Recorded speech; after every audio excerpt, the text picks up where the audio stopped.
The morning begins in silence. Solemn strings whisper beneath the first tolling of a church bell. Out of the fog, a wooden scaffold takes shape, its timbers dark with rain, its rope heavy with memory.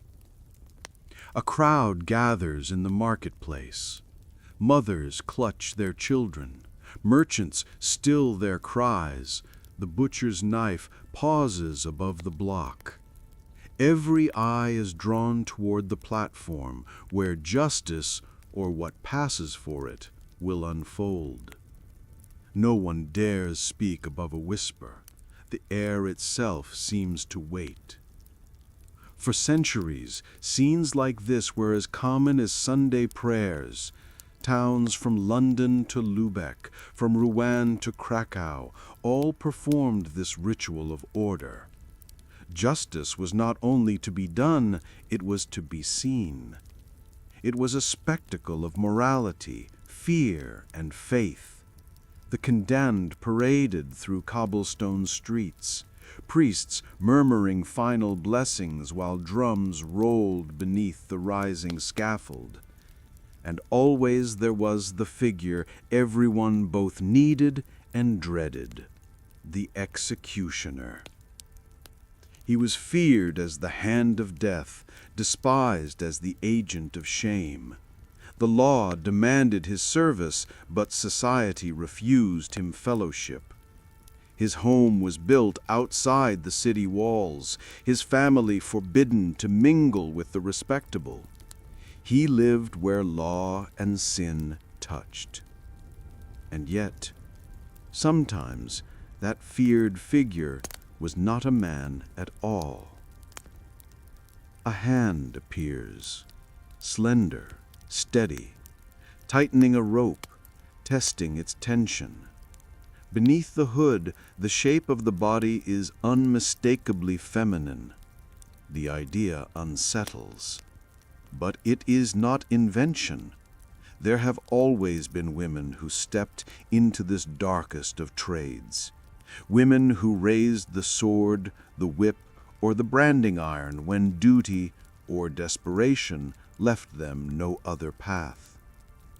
Their stories lie scattered through dusty ledgers, half erased by embarrassment or disbelief. But when pieced together, they reveal something extraordinary.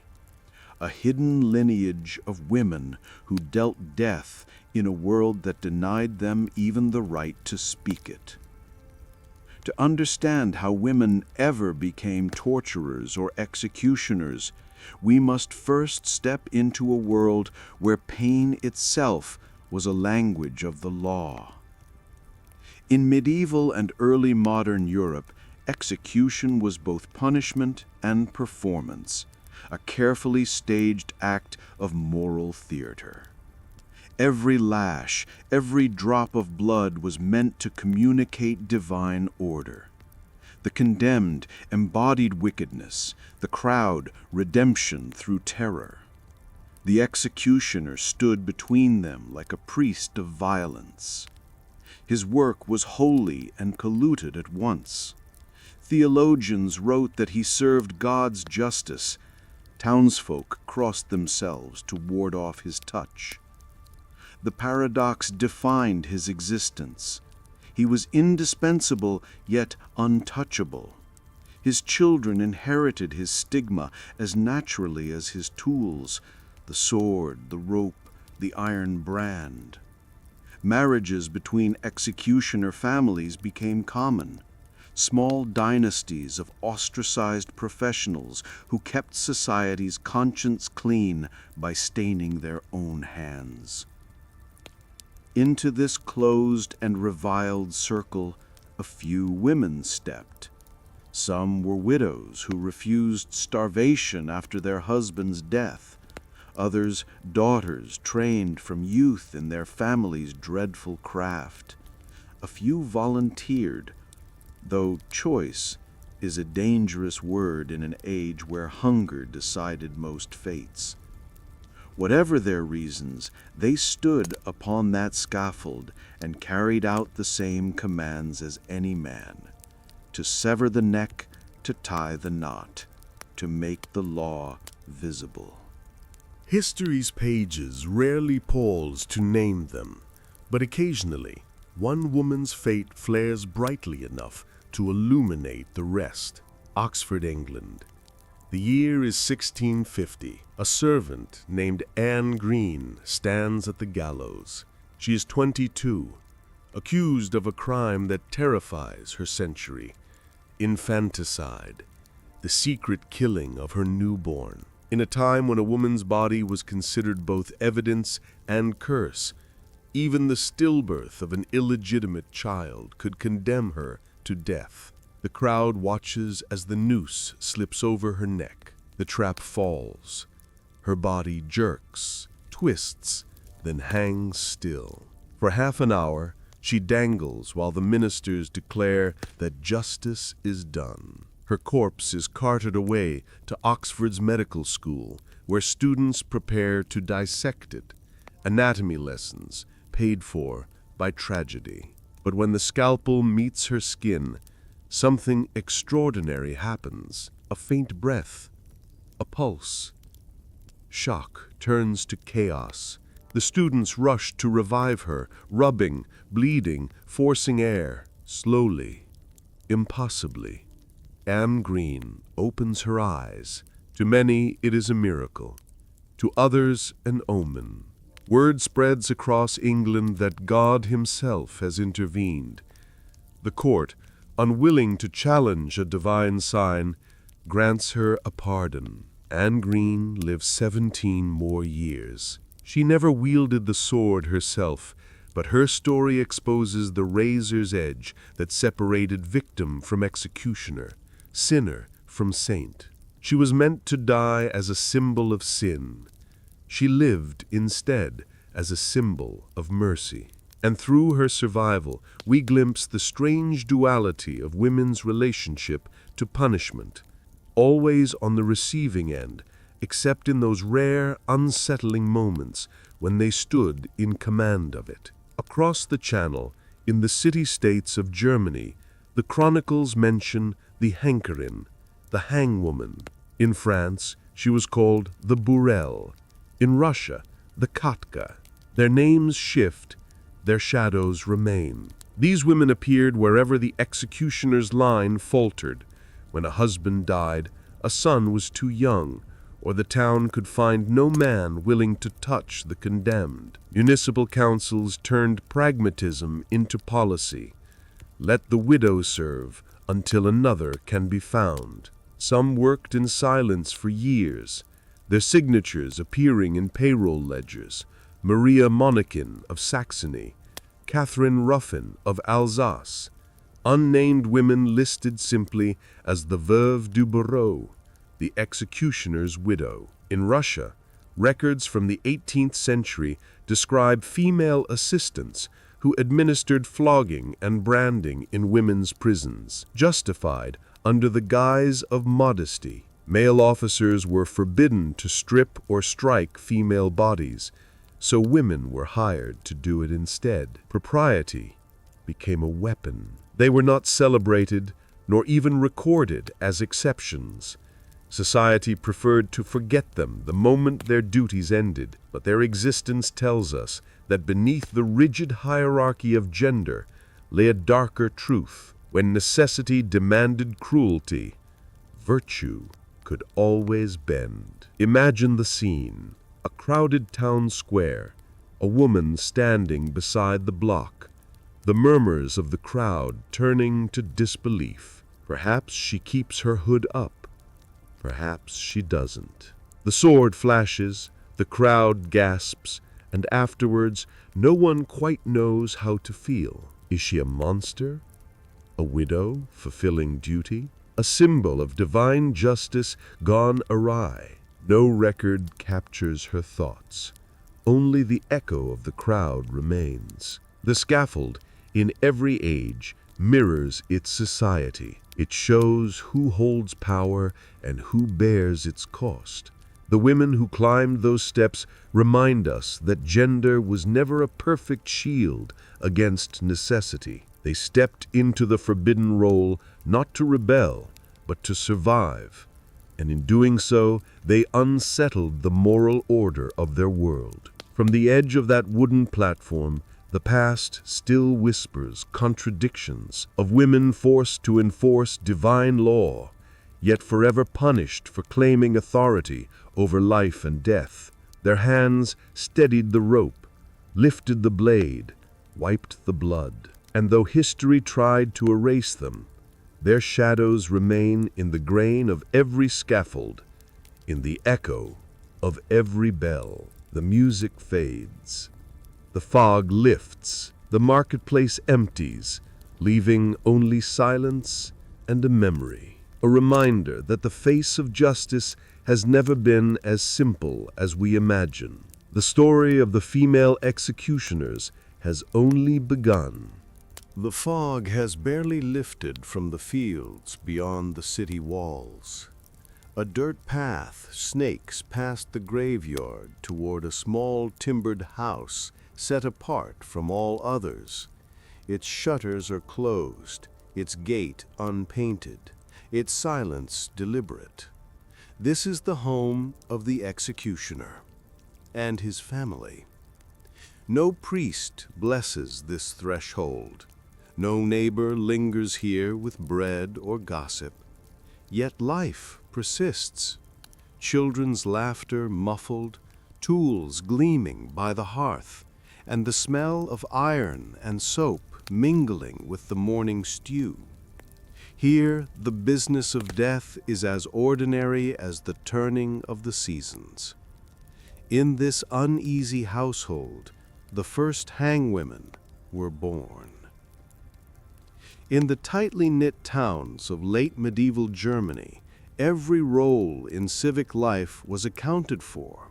The miller, the baker, the notary, the hangman. But when that hangman died or grew too weak to lift the sword, his post could not remain vacant for long. Justice waited for no man, and the law demanded continuity. So the duty often fell to his blood. At first, it might be the son who carried the blade. But sometimes there was no son, only a widow, strong of arm and stronger of will, who could not afford to surrender the only income left to her family. In the archives of Saxony, we find one such plea. I, Maria Monnikin, widow to the executioner, understand the craft and will serve until the council finds a man fit for it. Her words, preserved in faded ink, echo a quiet defiance, the insistence that survival outweighed propriety. Across Central Europe, similar petitions appear. Widows asking to retain their husband's office, daughters assisting ailing fathers, wives managing torture chambers when their partners were drunk, wounded, or dead. These women did not inherit privilege, they inherited necessity. The role of the executioner was paradoxical, essential to the state, yet untouchable to society. He could not enter a tavern without others recoiling. His children were barred from apprenticeships. His family sat apart in church. Even their clothing bore the taint of death. No matter how clean the fabric, people swore they could smell the gallows. A daughter born into such a family had few paths open to her. Other families would not accept her as a bride. The sons of craftsmen would not touch her hand. Often she married another executioner's son, or, failing that, a soldier, criminal, or vagabond who had nothing left to lose. Thus, small dynasties of hangmen formed, families bound together by exclusion. They kept their own customs, their own marriages, their own sense of honor. In this enclosed world, a girl might learn to tie ropes before she learned to embroider, to sharpen a blade before she learned to dance. The work demanded precision. A hangwoman, no less than her male counterpart, was expected to master the rituals of punishment. The gallows, the sword, the stake, and the wheel, each had its own choreography. A clean beheading was a mark of skill. A botched one invited fury. In some German towns, the crowd would throw stones if the executioner needed a second blow. For this reason, even widows who took up the role received practical training, often under the supervision of a city sergeant or clerk. They learned to test ropes for weakness, to gauge the drop for hanging by weight and height, to strike swiftly where bone met sinew. They also learned restraint, how to apply torture without killing, how to maintain a rhythm of agony measured by the law's timetable, not their own hand. One document from Nuremberg records that the wife of the master of justice did administer the lash to female prisoners as was decent and customary. In such moments, modesty became the excuse for cruelty. Since men were forbidden to touch women during punishment, other women were summoned to do the deed. Thus, the hangwoman's paradox deepened.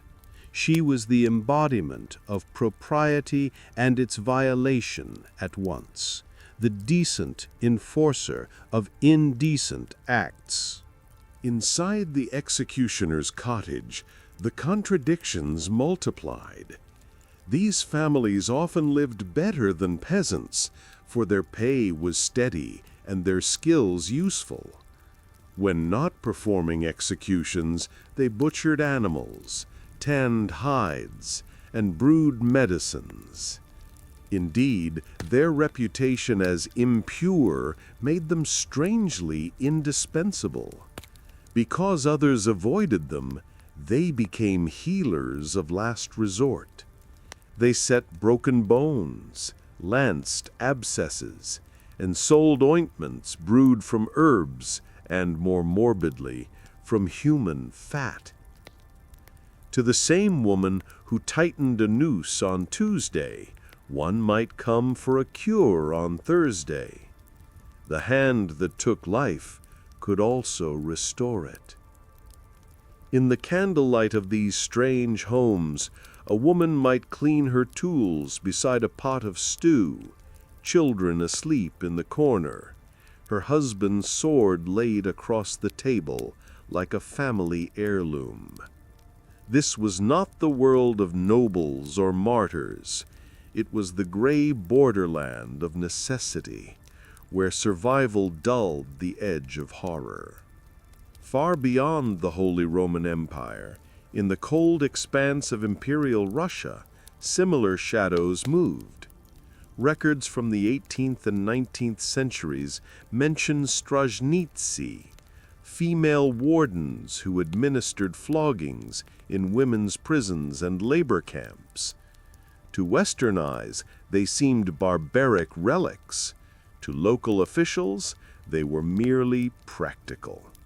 When a prisoner had to be punished, and modesty forbade a man from stripping or striking her, a woman was appointed to do it. Foreign travelers wrote of these scenes with fascination and revulsion. The flick of birch rods, the measured discipline, the eerie silence afterward. It was punishment made intimate. Though centuries apart, the logic was the same as that of Maria Monnikin's petition: someone must do what others cannot bear. And when the world insists on cruelty, but demands that it look proper, it is often women who are chosen to enforce the illusion. Over generations, these women left few written words. The ink that recorded their labor came from the pens of magistrates, not their own. But their presence lingers between the lines of civic ledgers, in salary receipts, in the tools catalogued after their deaths, in the brief notes of approval or complaint by city clerks. Executed as required. Work done with steadiness. Widow performed duties in place of her husband. Such lines may seem cold, but behind them lived women of flesh and exhaustion, mothers, widows, daughters, all carrying a profession that nobody wanted, but everyone required. Twilight gathers again outside the hangman's cottage. The day's chores are done, and the air smells of smoke and iron. From the city walls, the tolling of the church bell drifts across the fields. Inside, a woman sits by the hearth, sharpening a blade with slow, practiced strokes. Her face is unreadable, neither cruel nor tender, only resolute. Outside her window, the scaffold stands in silhouette, waiting for dawn. Public execution was never meant to be private. It was theater, civic ritual, a reminder that the law was not merely written but performed. The scaffold was the stage, the crowd the audience, and the executioner the reluctant star. But when a woman stepped into that spotlight, the entire moral script trembled. In early modern Europe, gender roles were rigid enough to feel like natural law. Women nurtured life, men administered punishment. So when a woman approached the block carrying a sword or rope, the spectators often reacted with a bewildering blend of disgust, fascination, and fear. Some jeered her for daring to occupy a man's role. Others stared in stunned silence. A few, often the poorest laborers who understood desperation intimately, regarded her with a grim kind of respect. But almost no one viewed her as simply doing a job. She struck the blow with surprising firmness, though many turned away at the sight. Others whispered that no good fortune would come of a woman wielding the headsman's sword. Such reactions reveal just how tightly society policed the boundaries of femininity. A woman who touched the tools of death stepped outside that boundary, and the crowd rarely forgave her for it. Pamphleteers and ballad writers, the tabloids of their day, seized upon female executioners as narrative gold. In their pages, these women were transformed into grotesques, temptresses, or tragic widows forced into brutality by fate. One Parisian pamphlet described a widow executioner as a creature with a woman's face, but a hangman's heart. Another portrayed a Saxon hangwoman as a pitiful figure who wept while performing her duties, a sentimental image designed to soothe anxieties about female cruelty. Reality was far more mundane and far more complicated. Most of these women were neither monsters nor martyrs. They were workers. They followed orders. They survived. But society preferred myths to truth. Visual artists also wrestled with the paradox. In Renaissance allegories, Lady Justice appeared as a serene woman with a sword, an abstract symbol the public found acceptable. Yet when a real woman carried a real blade, that symbolism shattered. Painters sometimes exaggerated female executioners into Amazonian-like figures, merging fear with fascination. Later, Gothic writers would turn them into dark heroines or villainous seductresses, reflecting anxieties that lingered long after the last hangwoman set down her tools. Even the story of Anne Greene, the young woman who survived her own hanging, haunted the public imagination. She was not an executioner, but her near-death experience reminded people how fragile the boundary was between guilt and innocence, punishment and spectacle. Her revival was read as divine intervention, a heavenly critique of earthly justice. Pamphlets sensationalized her survival, turning her body into a moral battlefield. The same symbolic treatment given to female executioners, whose very existence forced society to confront its contradictions. By the 18th century, execution began retreating behind prison walls. Torture instruments were hidden away, scientific language replaced religious justification. And yet, women continued to appear in positions that echoed the old roles, supervising female prisoners, administering corporal punishment, assisting medical dissections. Their tasks were sanitized, bureaucratized, but unmistakably descended from the same lineage. A woman with a sword unsettled the old world because it exposed an uncomfortable truth. Cruelty is not confined to one gender. The spectacle of the hangwoman revealed how fragile our moral categories truly are, and how easily society demands that ordinary people, whatever their sex, become instruments of its darkest necessities. When industrial prisons, bureaucratic courts, and mechanical punishments emerged in the 19th century, female executioners seemed like relics of a cruel, distant past. Historians assumed that once the scaffold disappeared, so too did the women who wielded the sword. Yet their shadows lingered, subtle, uncelebrated, but undeniably present.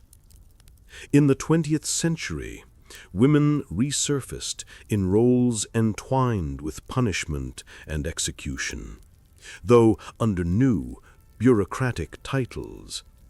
During wartime regimes, Nazi Germany, Soviet labor camps, and secret police systems, archival records reveal women directly participating in executions, overseeing prisoners, and administering corporal punishment.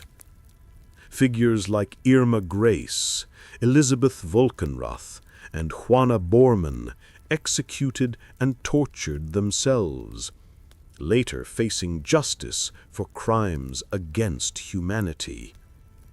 They defy the comforting myth that cruelty is inherently masculine, showing that when structures of power sanction violence, gender offers no shield.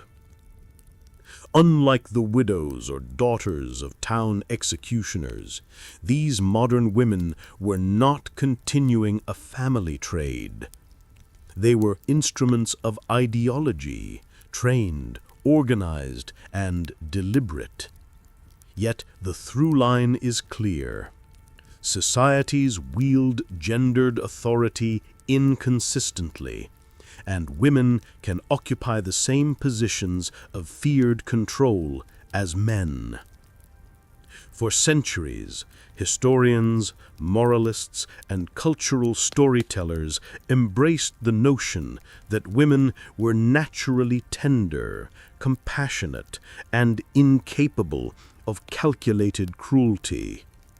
It was a convenient fiction that excused systemic violence by confining it to male hands.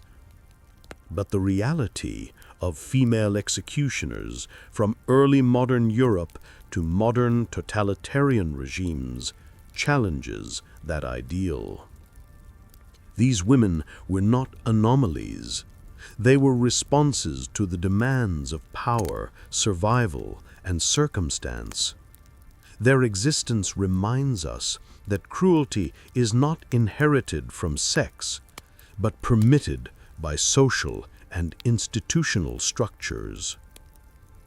Modern archival research across Germany, France, Scandinavia, and Eastern Europe continues to uncover the quiet presence of women in punitive roles. Widows who petition to retain their late husbands' posts, female assistants signing for rope, instruments, and wages. These mundane traces humanize them more than legends ever could. Consider Gertrude Henkerson of Hertzberg, carefully signing her monthly salary, quill blotting slightly on coarse parchment. No sensationalized ballads, no Gothic dramatization, just daily labor, fatigue, and the moral weight of administering what society demanded. Why recover their stories now? Because examining these taboo roles reveals how societies justify violence. Someone must do the dirty work is the refrain from medieval Europe to modern prisons. It is the moral calculus that enables execution, torture, or oppression, and it rarely asks the gender of the hand performing the act. The echoes extend beyond the past. Bureaucracies, militarized institutions, and modern penal systems all rely on ordinary people, men and women alike, to carry out sanctioned cruelty. The human patterns persist even when tools and uniforms change. Today, cinema, literature, and television often romanticize or sensationalize female executioners.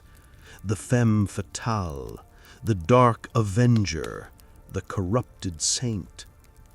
These portrayals captivate audiences, but they flatten history.